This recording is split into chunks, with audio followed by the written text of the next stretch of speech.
tadi disampaikan ya, sekarang sudah tanggal berapa Saban?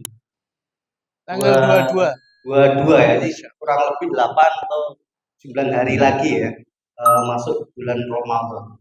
Nah ini kalau di sini ya di Indonesia ini ya tadi, kalau memasuki bulan Ramadan itu kan pasti rame. Nah, rame Rame itu artinya apa? Jotosan atau pokoknya nggak sampai jotosan? nggak ada sampai ya. Tapi perang di sosmed biasanya, dan war di sosmed ya. Nah, terkait penentuan awal Ramadan seperti itu. Nah, sebenarnya dalam menentukan awal Ramadan itu seperti apa? Dan mungkin enggak sih Ustaz, eh, kita itu misalnya ini satu dunia ini ya, itu kemudian bisa bareng-bareng melakukan ibadah puasa Ramadan ini secara bareng, dan akhirnya juga nanti Idul Fitri juga bisa bareng. Itu memungkinkan enggak, sahabat-sahabat? Baik, ini berkaitan dengan salah satu pembahasan yang panjang sebenarnya ya. Untuk masuk kepada pembahasan ini, ya artinya terkait dengan persoalan mengawali ataupun mengakhiri bulan Ramadan, termasuk juga tentu saja adalah mengakhiri perselisihan dan konflik, gitu ya. Jangan mengawali konflik ya, jadi mengakhiri perselisihan dan konflik terkait dengan ini, maka ini tentu saja membutuhkan pembahasan yang cukup panjang. Tetapi setidaknya apa yang coba akan kita sampaikan pada malam hari ini bisa memberikan gambaran secara umum ya, bagaimana kita memahami persoalan ini, dan karena kita paham maka kita bisa menyikapinya dengan benar. Begitu. Yang pertama, kita harus pahami bahwa di dalam syariat Islam itu ada yang disebut dengan al-hukmus syar'i atau hukum syara. Hukum syara itu apa? Hukum syara itu sederhananya para ulama usul biasanya mendefinisikan sebagai khitabullah atau khitabus syari al-muta'alliqu bi af'alil ibad. Itu adalah khitabullah, yakni ya kalamnya Allah, pernyataan Allah. Khitab itu maknanya al-kalam al-muwajjah ilal ghair. Khitab itu maknanya ucapan yang diarahkan kepada orang lain. Seperti saya ini berbicara, ini namanya khitab. Kalami muwajjah ilaikum. Ya, perkataan saya arahkan kepada panjenengan. Itu namanya khitab. Sehingga kalau ngomong kepada diri sendiri, ya itu namanya ngelantur ya, atau alias mengigau ya kan. Begitu. Tapi kalau ngomong kepada orang lain namanya khitab. Maka Anda disebut dengan mukhatab. Saya disebut dengan mutakallim, orang yang berbicara. Nah, dalam usul fikih dikatakan yang namanya hukum syara itu adalah khitabullah atau khitabus syari al-muta'alliqu bi af'alil ibad. Itu adalah khitabnya Allah, yakni kalamnya Allah yang diserukan atau ditujukan kepada manusia, al-muta'alliqu bi af'alil ibad, yang mana kalam ini atau khitab ini berkaitan dengan perbuatan hamba. Karena tidak setiap perkataan Allah atau khitabnya Allah itu berkaitan dengan perbuatan hamba. Ada yang berkaitan dengan malaikat. Nggak ada kaitannya dengan perbuatan manusia. Ada yang berkaitan dengan dirinya Allah sendiri. Tidak berkaitan dengan manusia. Seperti ketika Allah memuji dirinya, wallahul khaliqul bari'ul musawwir lahul asmaul husna yusabbihu lahu ma fis samawati wa ma fil ardh. Ini enggak berkaitan dengan af'alun nas, af'alul ibad, tidak berkaitan dengan perbuatan manusia, tapi berkaitan dengan zatnya Allah sendiri, sifatnya Allah sendiri. Maka di dalamnya tidak ada hukum syaraknya, tidak mengandung hukum syarak. Yang mengandung hukum syarak adalah ketika khitab itu muta'alliq bi af'alil ibad, berkaitan dengan perbuatan hamba. Seperti aqimus salat wa atuz zakat, seperti wala tarkanu ilal ladzina zalamu, dan janganlah kalian condong kepada orang-orang yang zalim, fatamassakumun nar, sebab itu akan membuat kalian tersentuh oleh api neraka.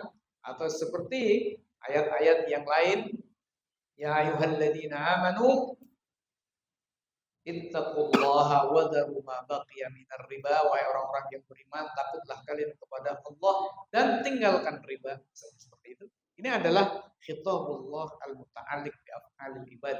Itu adalah perkataan Allah, seruan Allah yang berkaitan dengan perbuatan hamba. Nah, khitabnya Allah yang berkaitan dengan perbuatan hamba itu ada kalanya iqtidaan, sifatnya tuntutan. Tuntutan ini bisa dua, tuntutan untuk mengerjakan sehingga munculnya adalah perintah. Dan tuntutan untuk meninggalkan sehingga munculnya adalah larangan, an-nahyu. Nanti perintah dibagi menjadi dua, ada yang jaziman, sifatnya jazim jadinya wajib, dan ada yang sifatnya ghairu jazim, ya, jadinya sifatnya sunnah atau mandub. Larangan juga seperti itu, ada yang nahyan jaziman, ada yang nahyan ghairu jazim. Larangan yang bersifat jazim dan yang tidak. Sehingga jadinya kalau jazim haram, kalau tidak jadinya makruh. Au takhyiran, atau khitab Allah itu berkaitan dengan perbuatan hamba, takhir secara pilihan. Maknanya meminta untuk memilih, silahkan mau lakukan atau tidak mau lakukan, namanya mubah, ya. Mau minum kopi, mau minum teh, mau minum air putih, itu adalah pilihan, namanya mubah.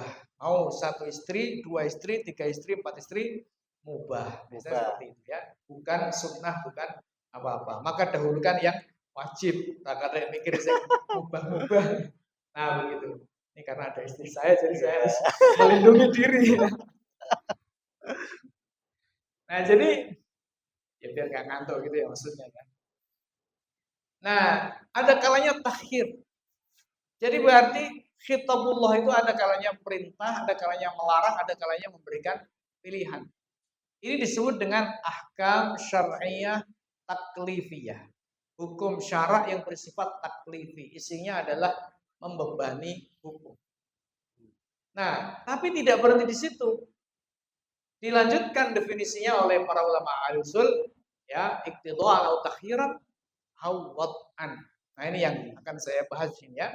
Au wad'an, atau hukum syara itu sifatnya bukan perintah berkaitan dengan perbuatan hamba, tapi sifatnya sebagai ketentuan, syarat-syarat pelaksanaan, pencegah atau kemudian penyebab terjadinya hukum-hukum syara. Disebut dengan hukum wad'i. Ya, hukum disebut dengan hukum wad'i. Misalnya, ya, Allah itu perintahkan untuk zakat, ya kan? Tetapi apakah setiap orang yang punya harta lalu wajib zakat? Oh, tidak. Ada syarat dan ketentuan. Misalnya mencapai 1 nisab dan berjalan 1 tahun. Itu syarat. Ya. Ini namanya hukum wad'i. Perintah zakat itu disebut dengan hukum taklifi, tapi tidak wujud atau tidak dapat dilaksanakan hukum tersebut kalau hukum wad'inya tidak terwujud. Misalnya saya punya harta tapi tidak mencapai nisab. Katakanlah kalau uang nisab menggunakan kadar emas adalah senilai 85 gram emas murni atau mungkin sekitar 130 juta. Sekarang dengan konversi emas sekitar 1,6 juta per gramnya 24 karat. Katakan seperti itu. Nah, kalau saya uangnya tidak mencapai angka segitu, maka saya tidak wajib zakat. Dan kalau saya tunaikan sebagai zakat juga tidak menjadi zakat karena hukum wad'inya tidak tercapai. Atau uang saya memang mencapai 130 jutaan tadi, tetapi baru saja kemarin. Maka tidak juga wajib zakat, dan kalau saya tunaikan sebagai zakat sekarang juga tidak terlaksana karena salah satu syarat dari terlaksananya zakat adalah mencapai 1 tahun. Jadi seperti itu. Nah, ini contoh hukum taklifi dan hukum wad'i. Sekarang saya masuk kepada puasa. Ini biar paham gitu ya. Ini kajiannya agak sedikit serius kalau ini ya. Nah, itu. Maka harus diselingi yang enggak serius-serius. Nah, masuk kepada puasa. Apa yang Allah Subhanahu wa taala katakan tentang puasa atau khitab Allah tentang puasa? Pertama Allah katakan ya ayyuhalladzina amanu kutiba alaikumusiyam, yang tadi ayatnya dibaca ya. Kutiba alaikumusiyam, diwajibkan atas kalian asyamu puasa. Kama kutiba alal ladzina min qablikum, sebagaimana itu diwajibkan atas orang-orang sebelum kalian, la'allakum tattaqun. Di dalam ayat ini Allah menyebut kapan puasanya? Jawabannya tidak. Hanya menyatakan wajib puasa, tapi kapan? Tidak menyebut. Lalu Allah di dalam ayat berikutnya baru menjelaskan kapan puasanya, ayyaman ma'dudat, pada hari-hari yang terhitung jumlahnya, alias enggak banyak. Ayyaman ma'dudat. Juga masih belum jelas ayyaman ma'dudat itu kapan. Karena dari 360 hari itu ayyaman ma'dudat itu mungkin ya 30 hari atau 29 hari atau berapa. Dan kapan belum disebut oleh Allah. Baru di ayat berikutnya, syahrul Ramadan alladzi unzila fihil Qur'an. Di situ Allah menunjuk bahwa yang dimaksud dengan puasa pada hari-hari tertentu terbilang tadi itu adalah bulan Ramadan. Nah, seolah ayat itu kan tidak berbicara begitu, tapi secara fikihnya begitu. Nah, itulah yang difahami oleh orang ahli fikih dengan orang yang tidak ahli fikih itu beda. Ya, ketika kita membaca delujur ayat itu, ya gitu. Tapi ketika yang membaca adalah ahli fikih, itu jadi lain maknanya. Ya, syahrul Ramadan, maknanya hari-hari terhitung tadi itu adalah bulan Ramadan. Nah, pertanyaannya sekarang bagaimana menentukan bulan Ramadan? Quran lanjutkan, faman syahida minkumus syahra falyasum, maka barang siapa syahidah musyahadah terhadap bulan Ramadan, maka falyasumhu, hendaklah dia berpuasa. Musyahadah asal maknanya adalah menyaksikan. Menyaksikan itu kalau dalam perkara-perkara yang terlihat, karena bulan itu terlihat. Bulan ya, bukan artinya benda yang ada di langit itu. Itu terlihat. Maka yang namanya menyaksikan itu harus dengan cara melihat. Begitu menurut bahasa. Kalau Anda menjadi saksi tentang satu kasus misalnya pencurian atau kemudian misalnya kecelakaan, tabrakan, maka ketika bersaksi di pengadilan, Anda harus mengatakan saya bersaksi melihat dengan mata kepala saya sendiri. Tidak boleh saya bersaksi katanya. Nah, tidak boleh. Ya, atau saya bersaksi menurut dugaan saya. Tidak boleh. Harus dengan melihat. Tetapi ayat ini sebenarnya oleh para ahli dimaknai faman syahida, dimaknai barang siapa hidup di bulan Ramadan. Jadi tidak harus menyaksikan bulannya sendiri, tetapi hidup di bulan Ramadan. Tetapi kalau kembali kepada makna aslinya, syahida itu maknanya adalah melihat. Karena di sini syahida, faman syahida minkum syahra, barang siapa menyaksikan di antara kalian asyhara pada bulan, maknanya bulannya bukan bendanya tapi bulan sebagai nama bulan, berarti maknanya hadir. Tapi aslinya kata syahida itu maknanya adalah melihat. Nah, makna yang tersirat bukan tersirat, ya mungkin tersirat ya, juga tersurat di dalam ayat ini kemudian ditegaskan oleh Nabi Shallallahu Alaihi Wasallam di dalam banyak hadisnya. Nabi mengatakan, sumu li ru'yatihi wa aftiru li ru'yatihi. Di antara hadisnya yang paling sering dikutip ya, sumu li ru'yatihi wa aftiru li ru'yatihi. Berpuasalah karena melihat hilal, wa aftiru dan berhari rayalah, artinya mengakhiri puasa li ru'yatihi karena melihat hilal. Nabi melanjutkan, fa in humma alaikum faqduhu. Kalau tertutup oleh awan, maka kadarkanlah. Dalam hadis lain Nabi mengatakan, fa akmilu iddata sya'bana salasina yauman, maka sempurnakanlah bilangan bulan Sya'ban menjadi 30 hari. Nah, jadi dari hadis dan ayat tadi kita bisa mengambil kesimpulan bahwa syariat Islam menetapkan ada satu hukum wad'i yang itu yang disebut dengan as-sabab atau sebab bagi puasa, yaitu adalah ru'yatul hilal atau syuhudu hilal, atau kalau tidak ikmalus sya'ban salasina yauman, menyempurnakan Sya'ban menjadi 30 hari. Nah, itulah teori yang diikuti oleh jumhur ahli ilmu, mayoritas ahli ilmu, min kullil madzhab, dari semua madhab. 4 madhab semuanya. Di luar 4 madhab semuanya mengikuti thariqah yang seperti ini. Yakni menetapkan awal Ramadan dan mengakhiri Ramadan itu dengan satu ru'yah ketika berhasil, dan jika tidak berhasil maka dengan menggenapkan bulan Sya'ban menjadi 30 hari. Jadi disebut dengan ya, teori ru'yah atau madhab ru'yah. Jadi seperti itu. Nah, ini adalah madhab jumhurul fuqaha, jumhur ahli ilmu, mayoritas ahli ilmu salafan wa khalafan, baik dulu maupun sekarang. Dulu itu artinya zaman sahabat, tabi'in, tabi'in, maupun khalafan, kalangan belakangan, yaitu kalangan ulama-ulama yang datang setelahnya, termasuk juga hingga hari ini sebenarnya. Nah, ini di satu sisi. Dengan dalil-dalil yang tadi sudah kita sampaikan.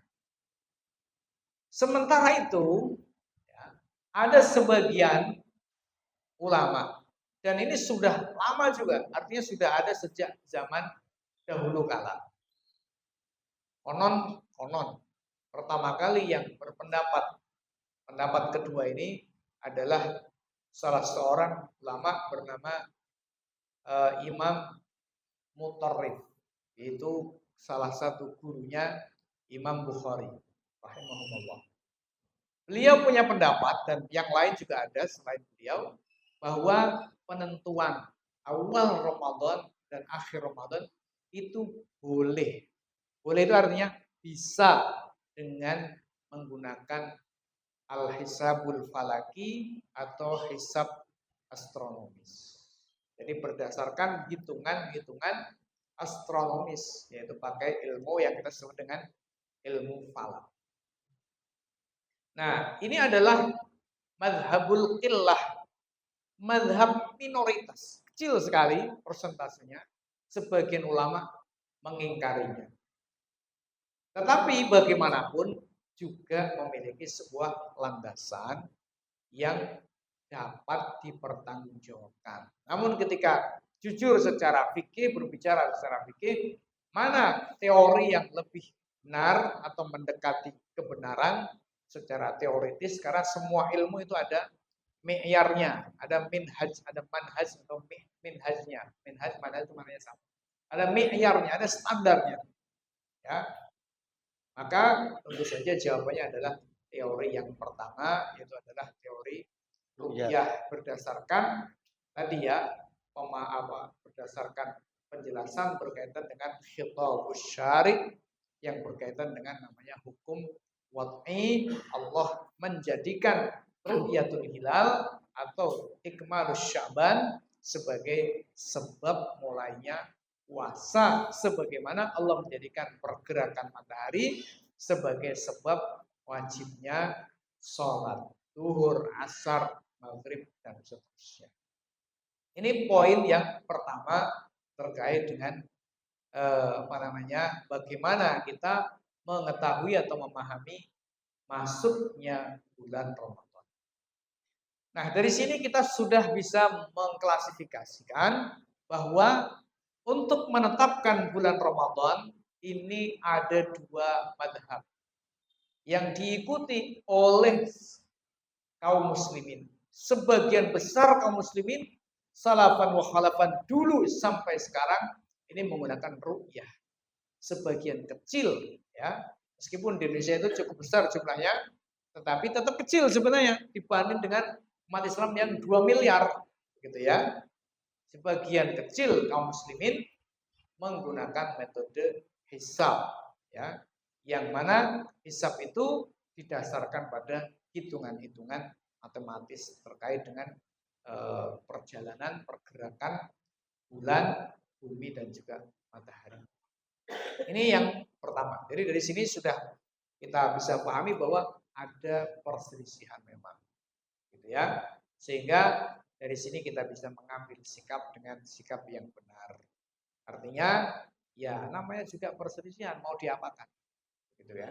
Artinya tidak bisa dipaksakan juga harus sama karena memang ada perselisihan. Tapi ketika kita bicara mana teori yang lebih tepat, ya menurut saya pribadi secara keilmuan usul fikihnya ya adalah pendapat jumhur ulama. Kemudian yang kedua, kita masuk pada poin dari poin ru'yah. Di kalangan ulama, jumhur dari 4 madhab, yakni madhab Hanafi, madhab Maliki, kemudian madhab Imam Syafi'i sendiri, yakni pendapat Imam Syafi'i sendiri, dan kemudian madhab Hambali, mengatakan bahwa ru'yah yang dimaksud di dalam hadis-hadis tersebut, atau ru'yah yang dimaksud digunakan untuk mengawali bulan Ramadan atau mengakhiri bulan Ramadan, itu adalah ru'yah dimanapun oleh siapapun dari kalangan kaum muslimin. Sehingga tidak dibatasi dengan ru'yah di daerah tertentu. Dengan bahasa lain disebut dengan ru'yah la ta'tabiru ikhtilafal matalib. Yaitu ru'yah yang tidak pernah mempertimbangkan perbedaan matlah atau perbedaan ya tempat terbitnya bulan atau terbitnya hilal.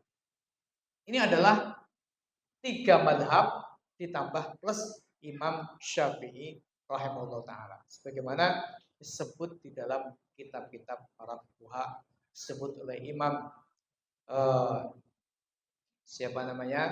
oleh Imam Asy-Sya'rani di dalam kitabnya Al-Mizanul Kubra. Disebut juga di dalam kitab Rahmatul Ummah fi Ikhtilafil A'immah. Jadi dan kitab-kitab yang lain banyak ya. Poinnya adalah bahwa 3 madhab dan ditambah lagi pendapat Imam Asy-Syafi'i sendiri rahimahullah ta'ala berpendapat bahwa ru'yah yang dimaksud itu adalah ru'yah dimanapun berada tanpa dibedakan antara satu tempat dengan tempat yang lain, tanpa dibedakan waktu yang berbeda-beda terkait dengan masuknya waktu sholat, waktu maghrib khususnya.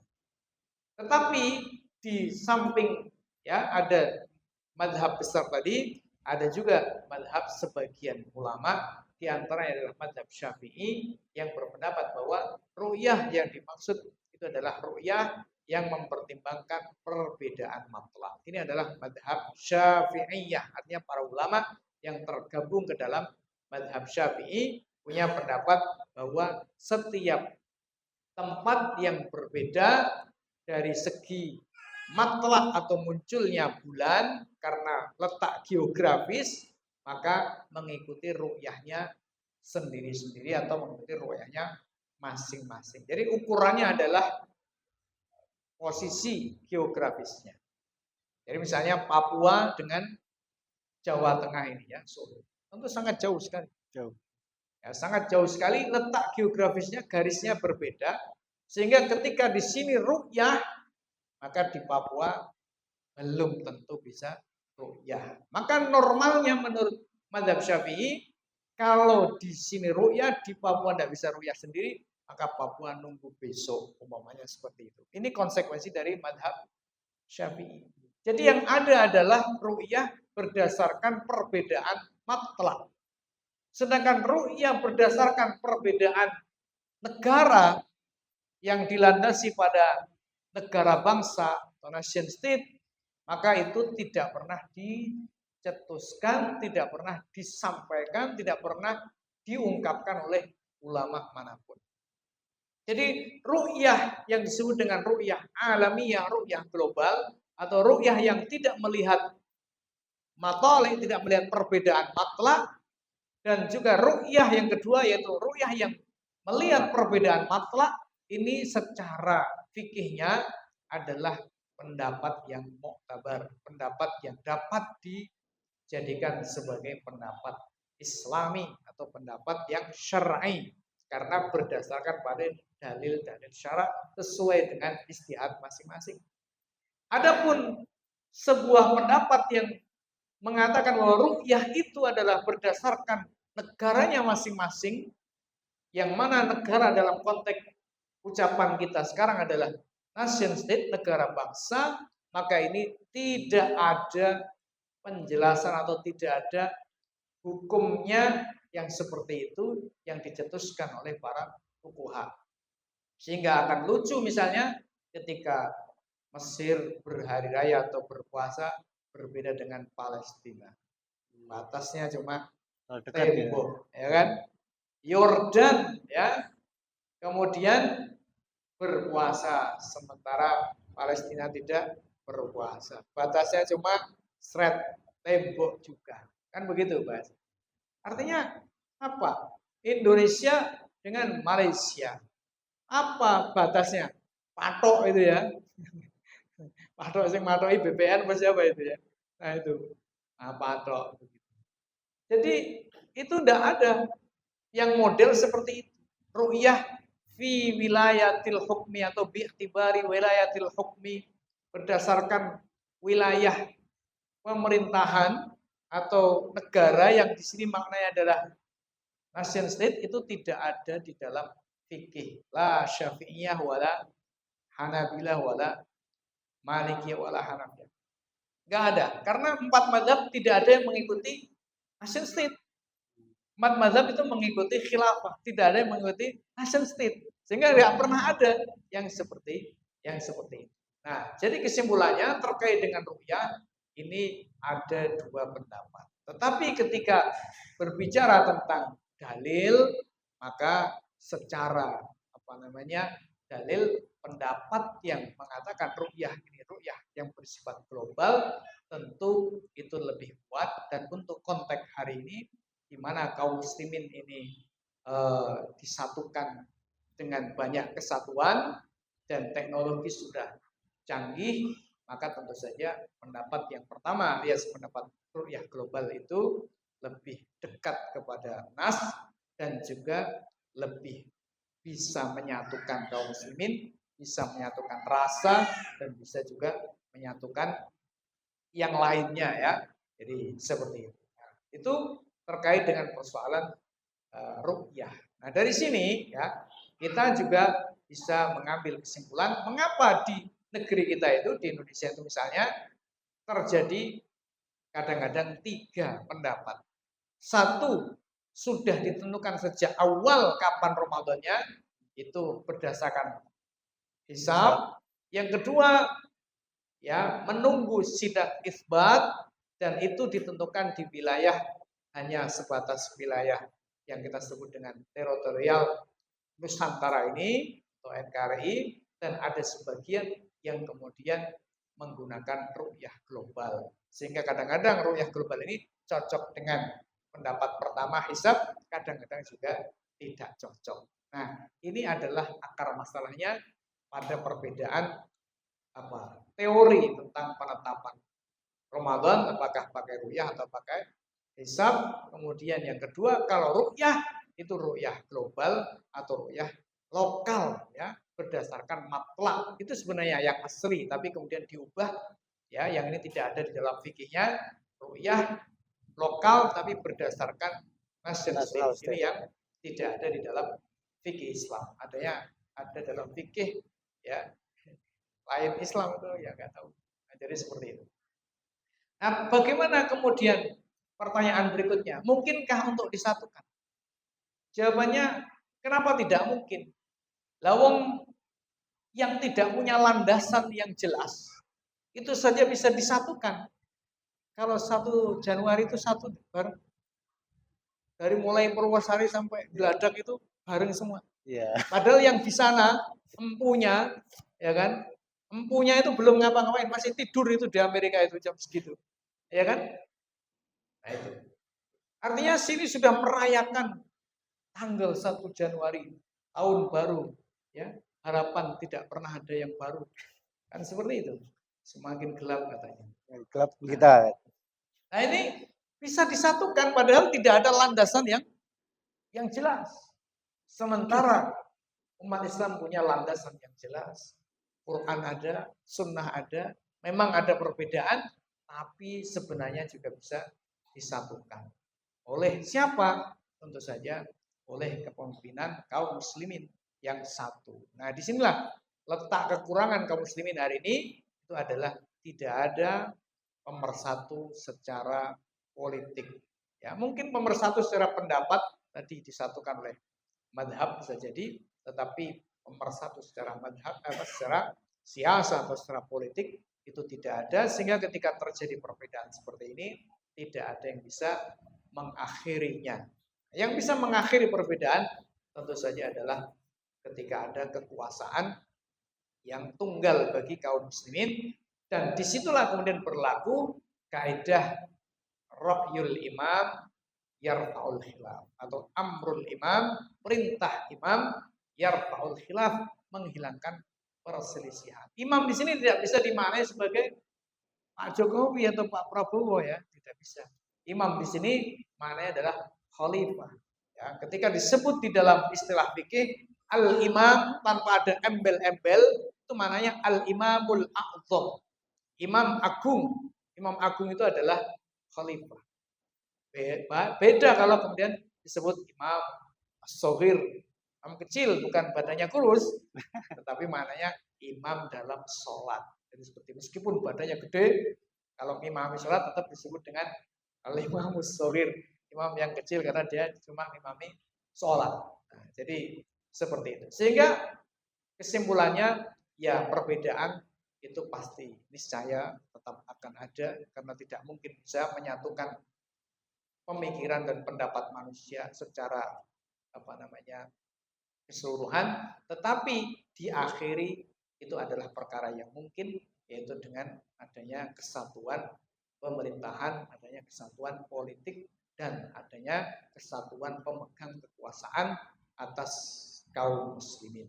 Itu adalah pemerintahan Islam atau disebut dengan khilafah, orangnya namanya khalifah atau disebut dengan al-imam, amrul imam yarfa'ul khilaf. Nah, itu kurang lebih Mas Agus ya, terlalu panjang ini. Insyaallah luar biasa ya. Nah, jadi karena ketiadaan pemimpin ini yang membuat berbeda seperti ya. Jika ada pemimpin membuat tidak bisa diselesaikan. Kalau membuat berbeda pasti ruwet, akan ya, ya beda bisa selalu ada. diselesaikan. Kalau ada seorang khalifah yang kemudian itu menetapkan suatu hal, ya tentu akan mengikuti semua. Gitu. Kurang lebih seperti ya tadi. Insyaallah.